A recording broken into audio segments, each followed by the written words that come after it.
Hello, welcome to the podcast Bringing Virtual Care Home, a part of the Slice of Healthcare Podcast Network. I'm your host, Tina Null, and I serve as the Chief Clinical Officer at Anelto. For those of you not familiar with Anelto, we're a leading technology platform that brings innovative healthcare solutions to seniors and other at-risk populations, allowing them to stay connected to their healthcare team from anywhere, but most importantly, their homes. My guest today is Dr. Amal Agarwal, who's the Vice President of Home Solutions at Humana and a board advisor to Monogram Health, a value-based specialty provider of in-home nephrology, primary care, and benefit management services for individuals with chronic kidney and end-stage renal disease. Today, our topic surrounds understanding techniques for patient engagement and longevity. Welcome to Bringing Virtual Care Home, Dr. Agarwal, and thank you for agreeing to be my guest. Before we dive into our topic, can you share with the audience a little of your background and how you landed in your current position? Sure, and please call me Amal moving forward. It's great to be on this podcast. So I'm a practicing ER physician. I still practice today, a few days a month. And what really drove me to make this change was I started seeing a lot of similar patients coming back to the ER, really due to poor access to care or just kind of unclear communications from the physician and clinical staff on what to expect, post-admission, post-surgical procedure. And so I just thought maybe we can do more and more better. And when I started learning about managed care, especially in the Medicare Advantage space, I learned that seniors stay with the health plans for 7 to 8 years. And that really allows the plan to invest up front in the member's health. And so we'll do things that you wouldn't think a typical insurance company to do, like proactively encourage you to go get, care, go get a colonoscopy for cancer screening.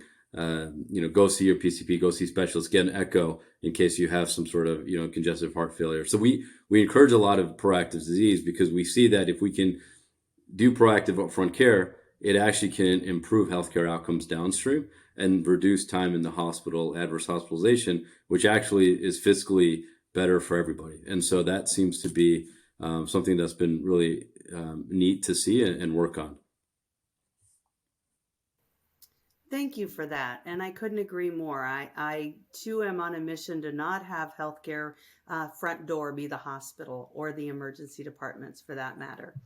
So Dr. Agarwal, from your experience, how can digital health improve patient engagement? So we saw a few things, especially during COVID. So we were constantly looking as the pandemic was unveiling. We saw a drop in utilization. We saw a drop in ER and hospitalization just for fear of catching the virus. But we also saw a drop in PCP visits and specialty visits. And so CMS had passed a telehealth waiver, and we actually strongly supported it. And what we saw was a lot of our seniors and a lot of our physicians that were, generally avoiding telehealth for the most part for broad adoption, adopted it, and they actually enjoyed it. And we saw a lot of seniors now getting access to care that they normally wouldn't have gotten. And it actually coincided with our home strategy when we were serving a lot of seniors, where they said, how do you rate a PCP? And we thought it would be things like, bedside manner, time in the office. And that was there, but they said, ease to get to the office. How far was the parking lot? How far was it from my house? How long did I have to wait to see the doctor? Telehealth kind of eliminated a lot of that.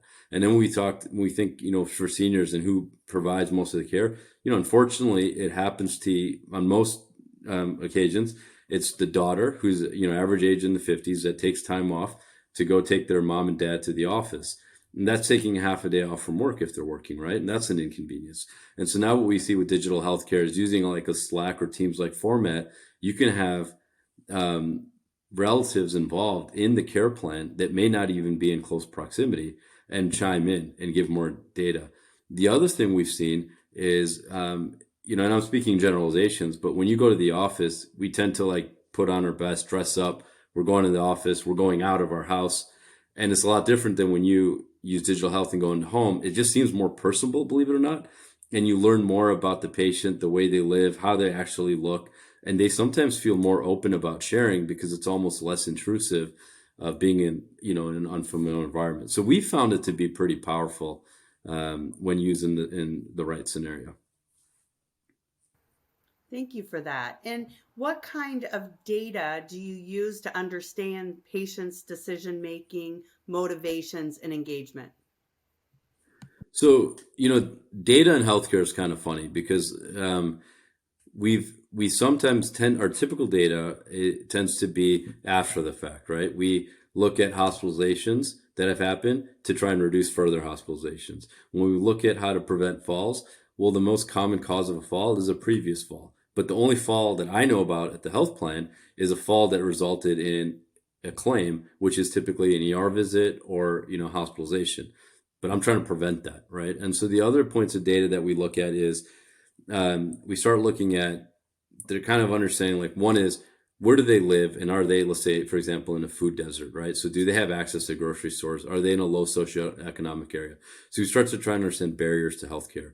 Two, we understand is, you have prescriptions, and are you filling them every month? Where are you going to get them, and is there a gap in getting them filled, and what happened, and how do we readdress that? Three, it's like, in addition to your socioeconomic challenges, do you have access to transportation? We can sometimes think about using geofencing, obviously with the patient,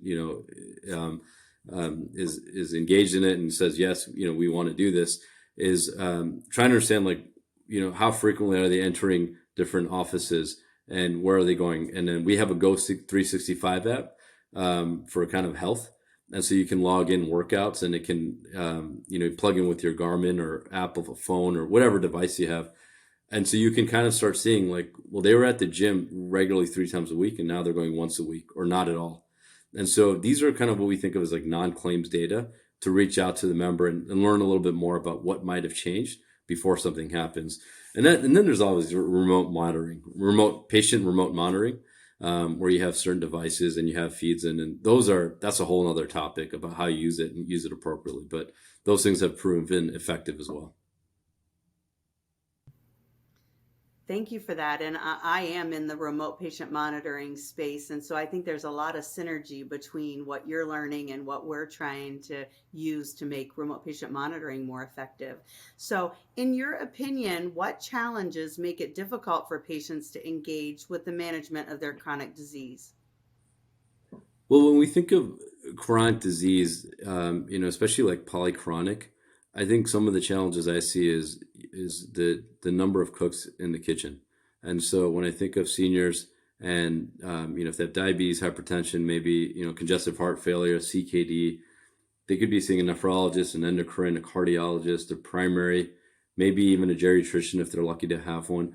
And it's who makes sense of all the different orders, because lots of times we as physicians don't do a great job of talking to each other, or the way of talking to each other is by sending our chart, which it might be 3 pages but only has like 2 pieces of information that are actually vital or important if you can find it. All right, and so we don't do a good job of talking to each other, and then the patients at the end result suffer. And then oftentimes, if we're giving, let's say, directions in the office setting, they may not even hear what you're saying or understand it, and they don't always push back and ask for more clarity, right? Like, I've seen caregivers fight to say, hey, help me really understand this, take some extra time to walk through this so they can explain it. I've been a caregiver and gone with my parents and said, I'm confused on what my dad is supposed to do. Like, is it low salt? Is it low fat? Is it low cholesterol? What is the actual diet? Or should you just drink water, right? It's really complicated. So making sense of all that, coordinating the care is hard, but then access to care can be challenging. And right now, I think we're seeing a delay in access to care. You call to get an office visit, I'm seeing like months before you get in. And so that's not helping anybody. And that's where I think these digital solutions can kind of plug in some of those gaps to help. And I mean, I'd love to see a world where you can plug in monthly with, an NP or a physician and just ask questions and make sure that there's understanding of what to expect and what to do. So I think those are some of the biggest challenges. Well, I couldn't agree more. And I feel like many patients do have that intimidation factor, as do caregivers, Yeah. that prevents them from asking the clarifying questions. And then they go home ill equipped to do the things that have been recommended. So, what would you say are some of the most effective techniques in motivating patients to self manage their chronic diseases? So when I think of motivation and like patient engagement type stuff, to get them, I we think about three different pillars, I guess. One is the source of truth, like who are they going to trust to give them this information. And overwhelming the our senior patients are saying that their doctor. If my doctor says it, I'm more likely to listen. There's a lot of solicitation, a lot of fraud that seniors have to worry about. Yeah, I'm almost nervous if you go through them as a third party and say, hey, I'm here to help you, can you sign this document? So am I signing away my house, my finances? So it's a little sketchy, right? So you want the doctor to be on board. Then we've heard the health plan can actually carry some weight. And then the third thing we've heard is maybe a community referral, right? So is it like my local church or a friend that I know that's using this program gets me bought in? So that's the one, is like, who's their source of trust. The second one I'd say is a moment of influence. So when am I trying to engage with you? So, Tina, I don't know if you ever had to do physical therapy. I've had to do physical therapy for multiple different things. For, let's say, my knee. I'm most adherent after I've injured my knee to do physical therapy to get back to what my baseline is. And once I'm there, I notice my adherence falls off. And I'd never maintain the exercises I'm supposed to. And so, same way when I think about chronic disease management and engagement and motivation, if I can connect with somebody when they've had, let's say, an ER visit, or a hospitalization, they're more likely to listen and see why this matters than if I call them out of the blue and they're feeling good and I say, do these three things to feel good, right? So it's like the timing can be somewhat important. So we have source of trust, moment of influence, and then the third is, what's the carrot, right? Like why the why, and what's the measurement? And if we target numbers like a blood pressure or an A1C, that doesn't seem to be enough. So I try to think of health goals and life goals. So we talk to seniors, it's a hard conversation, but you think of it as backcasting. It's kind of like your last decade of life. How do you want to live your last decade of life? So you ask them, you're in your last decade of life. What is a good life? What do you want to do? And let them talk. It might be like, I just want to be able to walk and play with my grandkids. Okay, your A1C is at 9. If I can get it to 8, you can play with your grandkids, more. Or your COPD, whatever measurement it is. So I think adding health goals to life goals can be pretty powerful. So those three things I think can really help with motivation and engagement.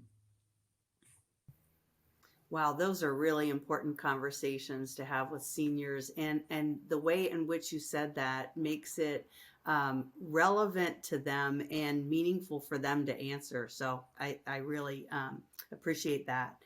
So I want to thank you again for being my guest on Bringing Virtual Care Home. I'm excited to stay in touch and continue to learn from your experience as we strive to increase patient engagement in the remote patient monitoring space. And before we close, I just want to ask if you have any parting words you want to share with our audience.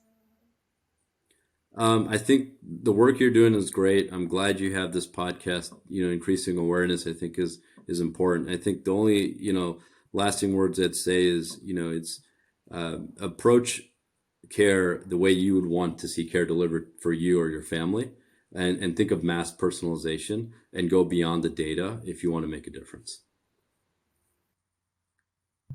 Very golden rule type related. So again, I think that's relatable to everyone, regardless of age or generation. So I want to thank you all for tuning in to our Bringing Virtual Care Home podcast, and I hope you'll stay connected with us on LinkedIn and join us for our next podcast episode soon.